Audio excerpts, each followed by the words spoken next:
안녕하십니까. 특수경매훈련단장 유치권 권노모입니다. 이번 시간에는 이제 법정지상권에 관한 문제입니다.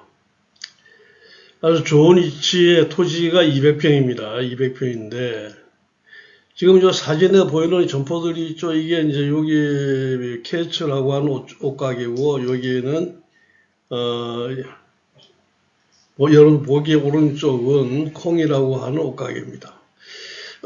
콩 옆에는 또 뭐가 있냐면은 전용 면적이 24평 되는 꽃가게가 있습니다.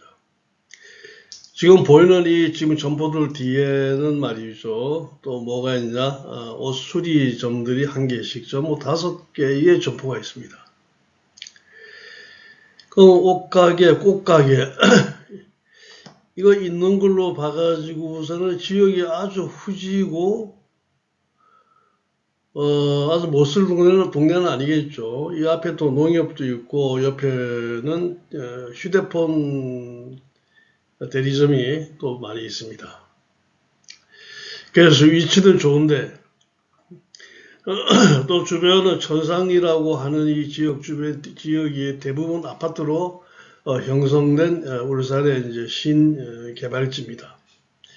이거 어떻게 이제 이 건물 무허가 점포들을 처리할까 하는 방법에 대해서 얘기를 해보겠습니다. 자, 특수 경매에 관한 책들, 제가 쓴 책들 여러분들 필요하시면은 댓글로 주문하시기 바랍니다. 6월 7일 오후 2시부터 매주 수요일 2시간씩 무료 공개 강의를 합니다. 특수 경매에 관한 것과 아파트 반값 사기에 대해서 할 겁니다. 자, 지금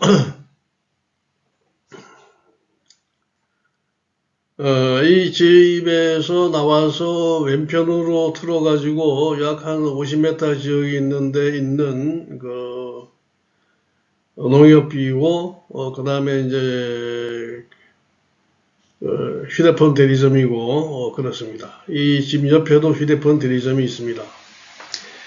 자, 제목을 한번 보십시다. 울산 신개발지 제대로 상권이 형성된 곳. 이 공유물 분할 경매 중에 무허가 점포 4개, 창고 1개도 있습니다. 깔끔하게 처리하는 방법이 뭐냐?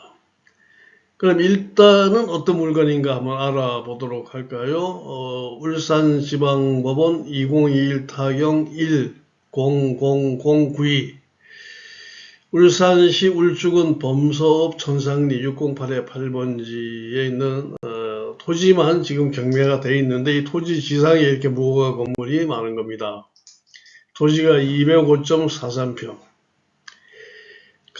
실제 감정이 이제 10한 4억 정도 됩니다. 13억 9천 얼마인데 이 건물이 무허가 건물이 난립되어 있는 점을 감안해 가지고 한 7천만 원 정도 감액을 했습니다. 이 제시외 건물은 이제 경매에서 제외고 이게 지금 6억 4,800만 원까지 떨어졌어요. 그럼 이 동네 지역이 어떤 지역인가부터 우리가 알고 넘어가야 될 것 같습니다. 우리가 경부 고속도로에서 울산으로 가자면은 울산 시내에 진입하기 전에 제일 마지막 동네가 이 범서읍 천상리입니다.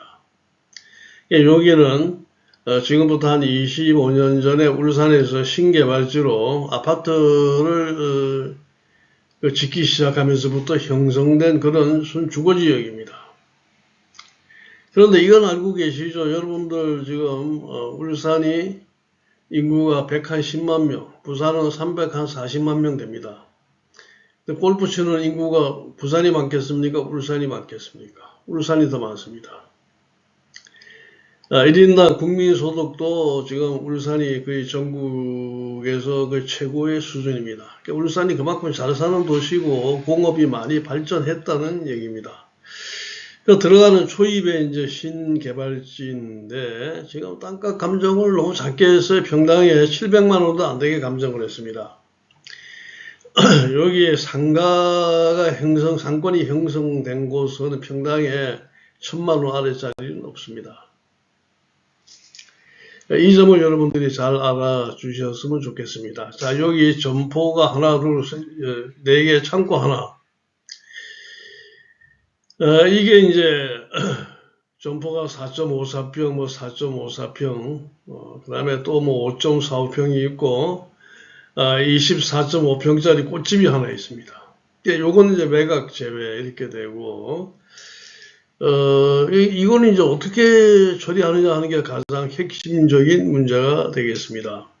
자, 등기부를 보면은 2089년 6월 24일 날 소유권 이전해서, 지금 5분한테 상속이 됐습니다.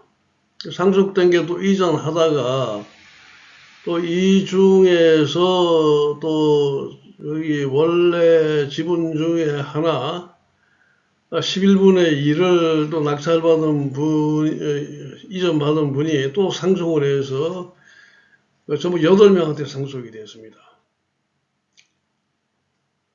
그리고 또 이게 이제 박미옥이라고 하는 분한테 또 이전이 돼서 이분이 뭐 187분의 34를 가지고 계시다가 이게 또 뭐 이전이 돼가지고 또 4명한테 이전이 되고 영 아주 복잡하게 짝이 없어가지고 결국은 정한석이라고 하는 분이 공유물 분할 청구를 했습니다.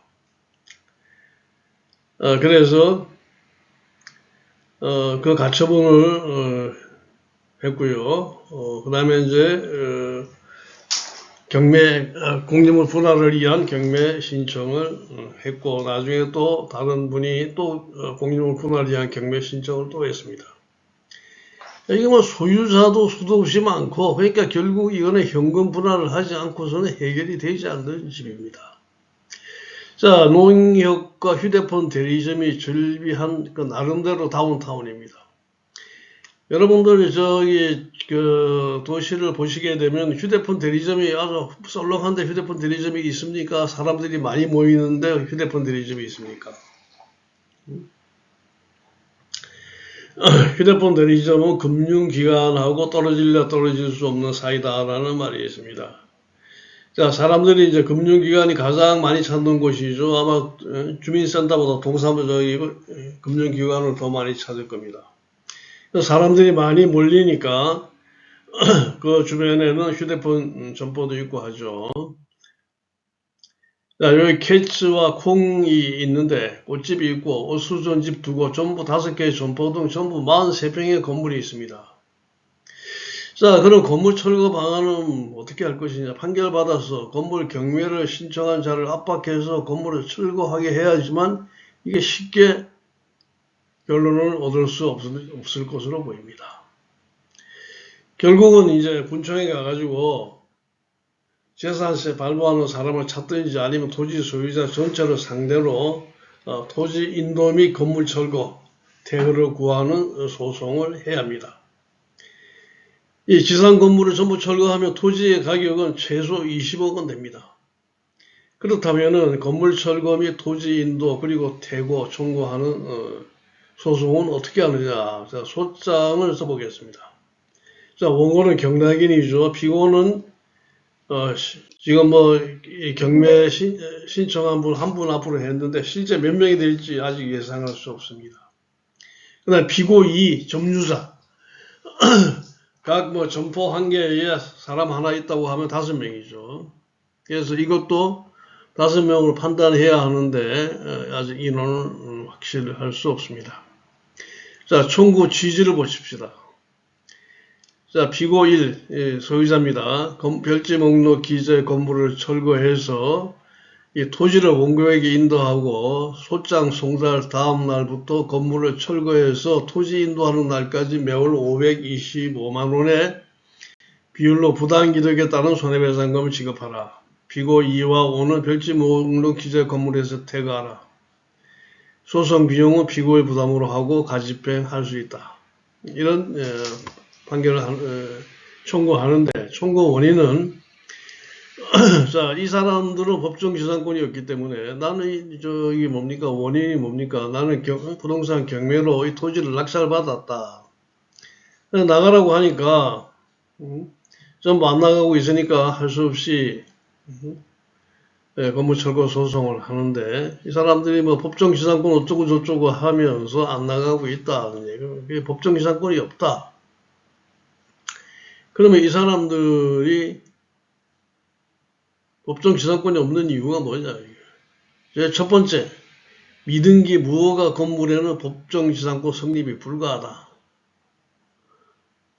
여기 판례를 보게 될 것 같으면 미등기 건물은 그 대지와 함께 양수한 사람이 그 대지에 관해서 소유권 이전 등기를 넘겨받고 건물에 대해서는 등기를 이전받지 못하고 있는 상태에서 있는 경우 미등기 건물을 양수받은 사람은 미등기 건물을 처분할 수 있는 권리는 있을지언정 소유권을 가지고 있지 않기 때문에 대지와 건물을 동일인의 소유에 속하는 경우에 생기는 법정지상권은 성립할 수 없다는 얘기입니다. 그래서 피고 이는 미등기 건물의 양수인이라고 하여도 미등기 건물은 소유권을 가지고 있지 않으므로 토지와 건물이 동일한 소유자임을 전제로 하는 법정지상권은 성립될 수 없다. 그 다음에 두 번째, 토지 지분 소유권자의 법정지상권 성립 여부.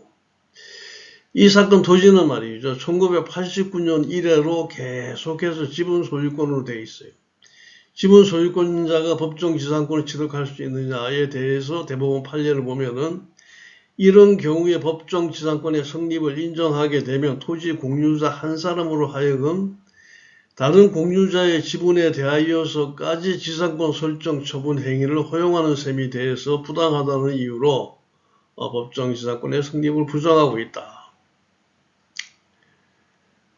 하는 대부분의 판례가 있으니까 법정지상권의 성립이 안 된다는 얘기입니다. 결국 공유자 한 사람이 지상의 건물을 소유하면서 그 토지 공유 지분에 설정된 저당권의 실행으로 토지 공유 지분이 제3자에게 넘어간 경우 공유 토지의 공유자 한 사람이 지상의 건물을 소유하면서 그 건물에 설정된 저당권의 실행으로 건물의 소유권이 제3자에게 넘어간 경우에는 원칙적으로 건물을 위한 법정지상권 성립되지 않는다. 또 토지 공유 관계가 구분 소유적인 공유 관계에 있는 등 이건 뭐 얘기할 필요도 없어. 구분 소유적인 공유 관계가 아니니까요. 그래서 구분 소유의 공유 관계가 아니면 법정지상권이 성립 안 된다는 얘기입니다. 라고 판시했다. 피고는 피고 지분에 기한 사용 수익권의 포기는커녕 공유물 분할을 위해 다툼만 하고 있으므로 법정지상권은 성립되지 않는다.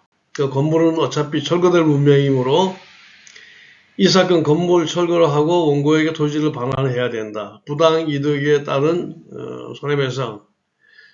이 토지의 감정평가금 14억이 나왔는데 보면은 성장관리계획 구역이나 피고가 건축한 규모와 주변 환경으로 보아 4.5% 상당의 부당이득을 비용을 피고가 취하고 있다.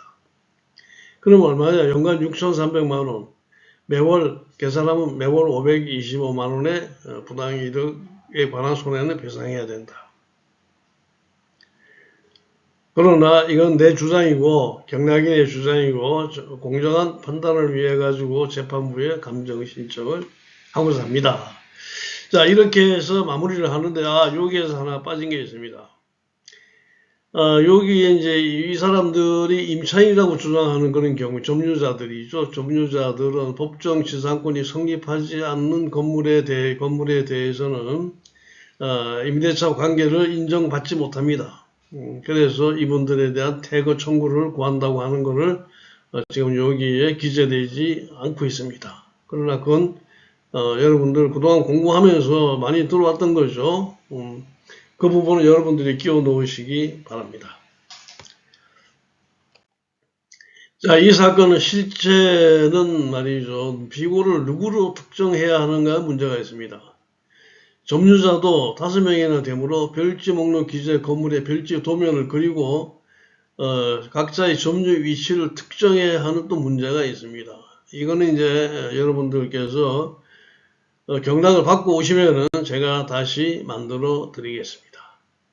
자, 저는 다음 시간에 다시 뵙겠습니다.